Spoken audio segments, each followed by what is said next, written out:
Willkommen, bienvenue, welcome once again to the Love Entrepreneurs Show featuring Ellery Coslet. Love Entrepreneurs Show is all about promoting all the wonderful facets and facilities available within Love Entrepreneurs. The most notable of which, I would say, is the Big Fix. And today we're joined by Kia A. Bing Davis, a lady who has actually gone through that process. So I'm going to toss the caber over to Ellery and say, what exactly is the Big Fix and why is it so relevant? And then perhaps we can talk more to Kia. Right, absolutely. Let's get away from stilted process here. So Kia is our guest today, and the whole idea is it might be a show which you host, Gareth, but the idea is that we are a community. Okay, so the whole point of Love Entrepreneurs is every single one of us is an entrepreneur of some description, and we all know what we know. What we don't know is what we don't know, right?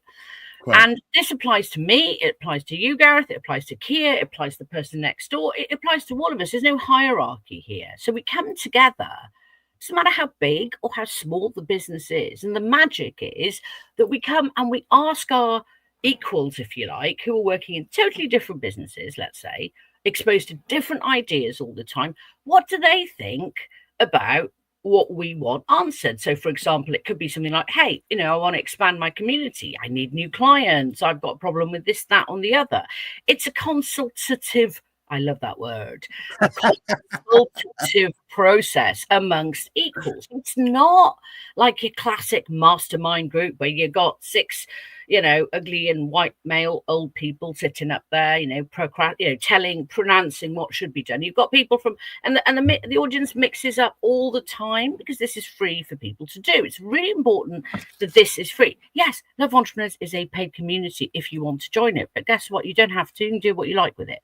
The magic happens in this process here, which we did with Kia, I think. Because I set this up because this happened to me once upon a time, and I got 72 ideas I'd never even thought about from people. I mean, it wasn't even on my radar.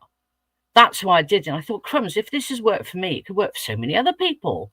How exciting. How exciting. So that's what we do. And it's really not, Kia will tell us what she thought to it in a minute, but Kia, a bit about Kia. Kia, tell us about you first and what you do, your visions, and it may be what, I don't want to say problem, because it certainly was not a problem that you needed to have fixed. There's nothing that needs to be fixed. I want to be very, very clear here. This was I suppose, a semantic error when I put this together. People call about, they look at the words big fix and they think, shit, but I don't have anything that needs to be fixed. Well, probably true, possibly not true, who knows? But it was the best word I could come up with at the time. Anyone thinking of any better words, please let me know. I'm very open to this. So I want to highlight, you don't need to have a problem that needs to be fixed. You might have an idea that you want to road test or get feedback on, or you might just want to put yourself in front of an audience and market yourself. It can be anything. I don't care. I think the most fundamental thing about it, if I might say, is that you often are very close to the subject you deal with. You're very often like that. And this gives you a whole bunch of other eyes to give you their impressions as well, that you might otherwise not have got.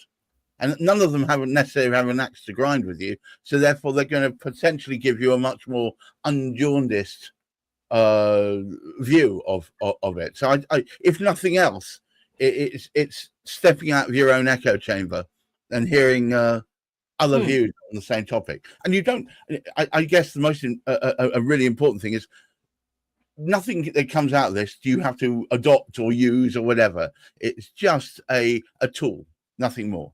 Sorry, I thought I'd throw my 2 pence worth in. Right, so over to you, Kia. What were your impressions? What were your thoughts? And what did you come asking? I mean, those are great explanations of what I experienced.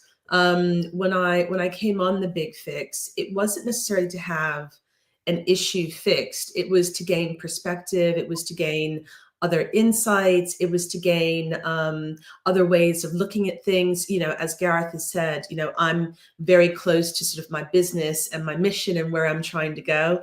And, you know, I think a little bit in my head, I wanted to make sure that I'm actually fixing a problem that exists. It's not just something that I've dreamed up. And so it was wonderful to sort of present my kind of query, you know, my question to the group, and just get their perspectives, get their impressions about whether or not, you know, I was going to be talking to a viable market, if I was solving problems that actually needed to be solved. I principally work with women over the age of 50 who feel restless, unseen, and unexpressed, to reclaim their voice, their power, and their purpose, ultimately, so they can rise and live lives of deep joy and embodied wholeness and unapologetic aliveness, I like to say. And so I kind of threw that open to the group and said, you know, do you think there's, you know, I know what I think and I know what my clients say, but I wanted to throw it open to a diverse group to see sort of what reactions they had to that, and if they thought that there was a need as well. And it was very interesting to get different perspectives, and to get different insights and things that I hadn't really thought of before, ideas I hadn't really thought of before. So it was a wonderful, it was sort of like, I don't know if you've heard of action learning sets. They kind of use it in corporate and academic circles. And I've done it at universities. And so it was interesting to have it done to me. The way that, you know, Larry sort of shapes is people don't give advice, they just ask questions. And it forced me to actually go a little bit deeper and to really explain my mission a little bit deeper. And it sort of caused me to think in different and almost broader ways. So it was a really fantastic process. And what I found really valuable was we did it twice to two different groups. And so you have, you know, it's different energies on different days, different people. So, you know, it gave sort of a really rich experience because it wasn't just once, it was twice as well. Did you feel, though, because the outcome, you also got a report, right, that I wrote for you with specific, because that's very important to say. Now, this report isn't written by AI. It's written by the AI in my head, you know, which is very active on all levels. So one of the questions what was interesting, so you're a coach predominantly, but I would say that I'm a therapist predominantly, and then I also coach as well. Okay, sorry. You see, when you say that to coaches or therapists, you always get it wrong, and I you know, sort of, it's you know, it's just one of those things. But yes, but the point is that the point I wanted to make about this was that you're sort of almost at your ceiling capacity of being able to work. Right. So if the business could flourish, it'd be great. But there's only one of you. So with the best will in the world, AI is fantastic. It's not that good yet that you can't clone yourself. And you wouldn't want to do that anyway. But what came out, and this is why we do this, what was really, I think, really powerful about your Big Fix was we came out with that idea. Somebody asked a question right at the end of one of those Big Fixes, and they said this: if you had 30 seconds to live, and you had no financial obligations or no obligations, what would your heart and head align to do? Yeah, I love that. And what did you, and that was really transformative for everybody in the room, because everybody stopped and suddenly looked at this completely differently. It was a question for me, but I think everyone was beginning to answer. I think it was it Cheryl who asked the question? No, it was, well, I can't remember. Maybe it was either Cheryl or Sue. I can't remember. And, you know, I kind of sat back and said, oh, okay, wow. If I had a short time, I would, and I said, I would travel. And she said, you know, she loves asking that question because invariably, you know, it has nothing to do with the business and what we're trying to fit into these boxes and what we think we should be doing with the business. And so then she just said, you know, well, can you wrap your business around what it is that your heart really wants? And I was like, yeah, that's really powerful. That's really powerful. And I came away from that. I knew I always wanted to do retreats. anyway, and because it sort of tickles all of my sort of, I guess boxes, wanting to serve clients and wanting to work with clients, but also wanting to travel. And I said, actually, maybe instead of having it be the last thing that I do in terms of scalability, maybe I push that to the front and concentrate on that, because it actually is something that's going to fulfill me as well. So it was really powerful, really powerful. Because the other thing I wanted to ask you that came forward to it wasn't just retreats, was it? Because we haven't had our post fix. I mean, one thing that happens with the Big Fix is we have a pre Big Fix chat, but we also have a post Big Fix chat. And we haven't had that yet, so hopefully we can have that at some point. But what came through really clearly to me is that what you really want to do is create a community or a movement. Hence the link with travel and retreats. And we ended up talking about, looking at the community aspect of this and the messaging aspect of this, and being able to bring it to a whole new world of people at different price points, and starting if you like, an AA-like model of community building. And suddenly, what was for me really interesting is your whole facial demeanor changed from, I know what I'm doing, thank you very much, I've got this, to being open. Now, you haven't probably seen this yet, or maybe look carefully at how your face changes. Now, I'm intuitive, so I can see this. I've done this for a long, long time. And that, for me, is what had to happen. That is the point at which I started to become bigger, better, more successful. Because what I realized with me is that I was blocking, I was fighting this. I was blocking myself. I was the only thing that was blocking me. And until that process was done to me and I could actually see it, it was really transformative. And then I realized, oh my God, the answers to everything are right in front of my eyes. What is wrong with me? People keep popping up and telling me this, but I am not in receiving mode. I'm in, and you see that this isn't just about you, Kia, at all. In fact, with you, quite the opposite, 'cause you are very open to exploration. But we see this all the time at the Big Fixes. People come and they expect an absolute solution. Of course, what they don't realize is solutions depend upon your willingness and your ability to be prepared to learn, to see, and be open-minded. Because if you're not open-minded, they just remain as prescriptive solutions. They have no essence they have no vibration, energetic vibration. They have nothing. When they don't work, they go, oh, well, I tried that didn't work. And the reason it didn't work is probably nothing to do with what they were doing. It was how they were engaging with the process. I mean, and this process forces you almost to be open. And what I loved about it was that, as Gareth said, no one knew me. And so, they had no sort of vested interest in my outcome.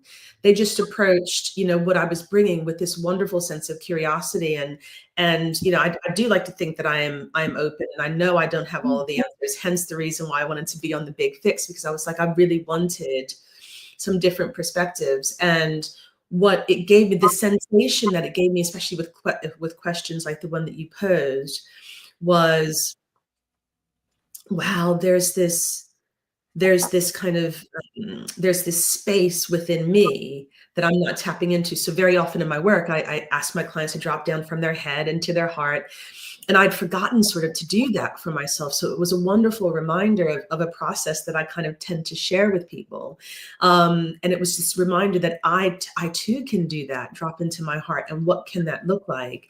And when we started talking about sort of the AA model, building community and things like that, I was like, I hadn't even thought of it.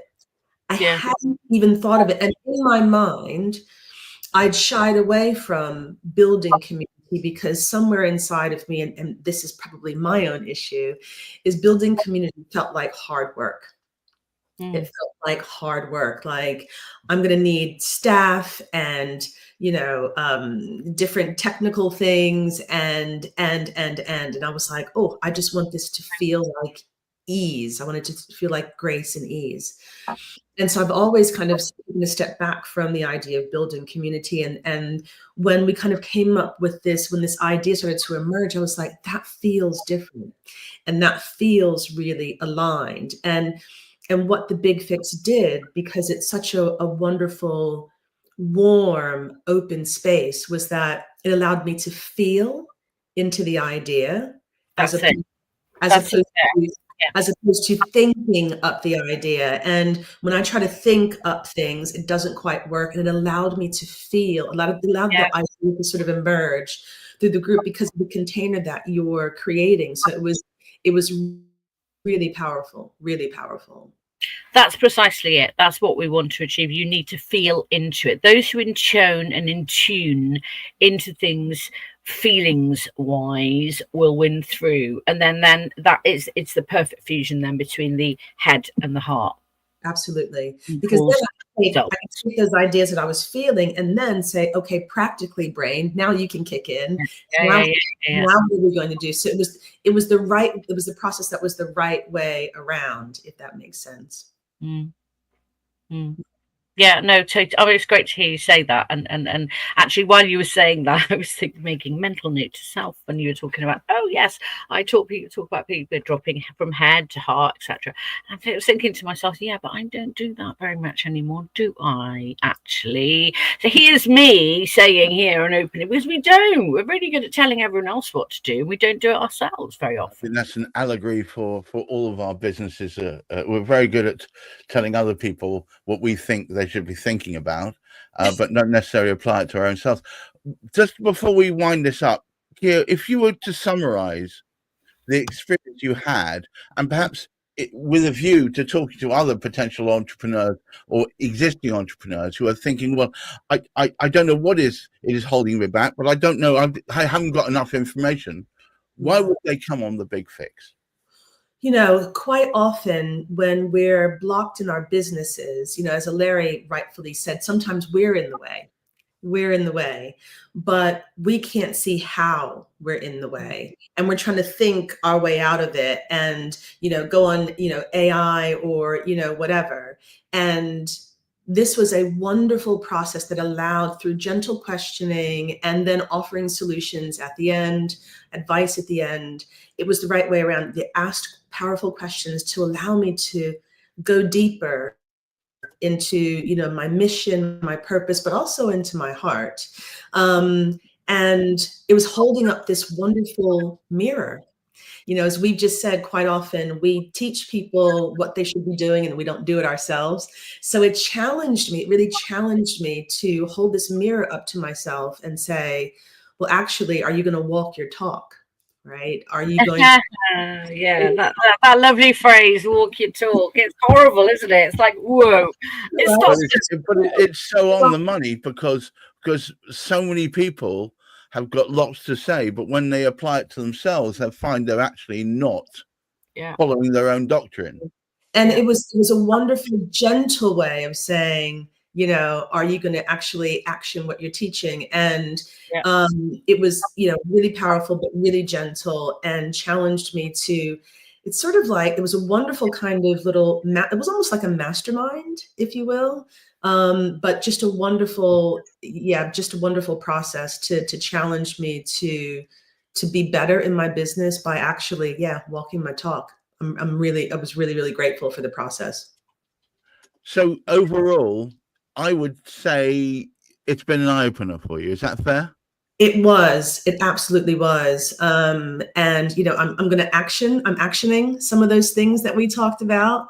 And felt into community, but I love the idea of doing the retreats. So the retreats, I'm pulling forward because it's something that aligns with me and aligns with my clients as well. So it's helped me to reshape the focus of my business in a way that feels good to me, and I know that will be really beneficial for my clients. So really, really helpful.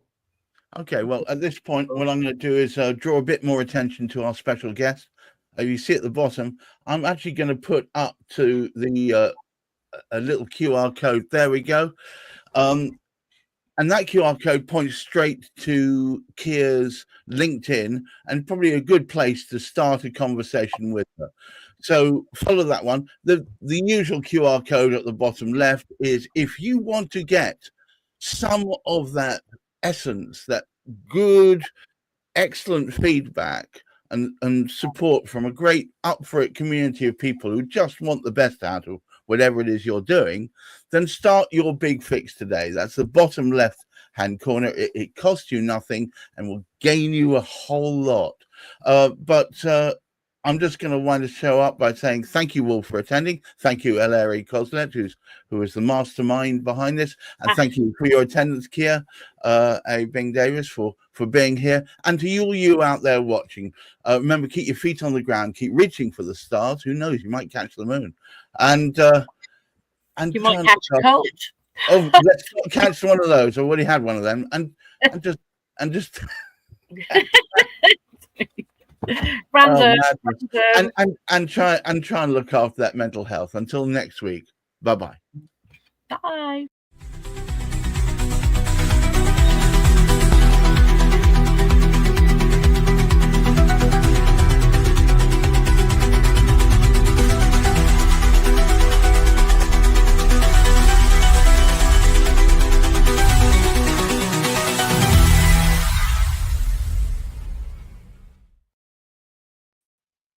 She gone.